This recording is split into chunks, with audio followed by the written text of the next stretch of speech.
Yo, what's up mga kaibigan? Nalina tayo magkwentuhan. So ngayon nga, ang Lakers ay medyo gumaganda na ang performance at malaking dahilan dyan ay si D'Angelo Russell na nag-a-average ng 27.4 points per game on 54% shooting sa field and very efficient 53% sa 3 points sa kanyang last 7 games. Nagsimula nga siyang uminit nang lumakas din ang usapan tungkol sa kanyang posibleng pagkakatrade. Ang rason nga kung bakit siya iti-trade ay para hindi masayang ang taon na ito ng Lakers. Possibly ang huling taon na LeBron sa team na ito.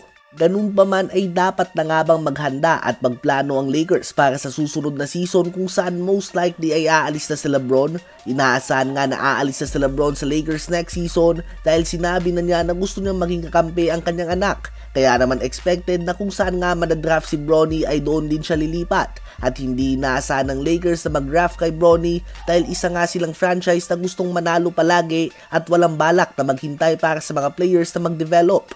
So if this is the case, kung ikaw ba ang Lakers, balak mo pa din bang i-trade si D'Lo para sa pagkakataon na lumaban para sa championship ngayong season o hahayaan mo na lang ang lineup na ito na mag-gel o makuha ang tamang timpla with the hopes na maging okay sila at maging championship contender pa din sila? This way ay hindi mo na nga kailangan alisin si D'Lo at next year ay posibleng lumabas ang kanyang tunay na laro dahil magiging malaya na nga siya na maging ang pure point guard ng Lakers kapag umalis na si LeBron James. Ikaw ba kaibigan, gusto mo bang matrade si D'Lo upang mapalakas ang tsansa na hindi masayang ang huling taon ni LeBron sa Lakers o ipanatili siya bilang paghahanda sa pag-alis ni LeBron next season? Habang si Jonathan Kuminga naman mga kaibigan ay nagmumukha ang future ng Warriors lately. Napakaganda nga ng pinapakita niya sa kanyang recent games. Hindi man nila madalas makuha ang mga panalo, ngunit isang bagay nga ang tiyak. At yan ay hindi nga siya ang may kasalanan kung bakit madalas matalo ang Warriors ngayong season.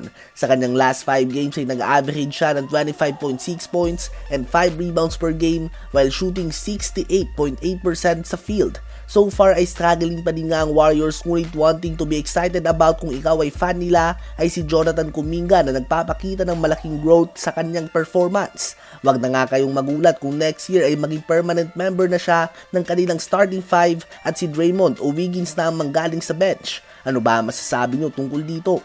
Tinambakan naman ng Los Angeles Clippers ang Toronto Raptors sa score ng 127-107. 22 points, 10 rebounds, 13 assists si James Harden. 21 points si Paul George. 20 points, 5 rebounds si Russell Westbrook. 17 points si Norman Powell at 16 points, 7 rebounds si Kawhi Leonard. Number 1 pa rin nga ang OKC sa Western Conference matapos silang talunin ng New Orleans Pelicans sa score ng 107-83. 31 points, 5 assists si Shai Gilgeous-Alexander.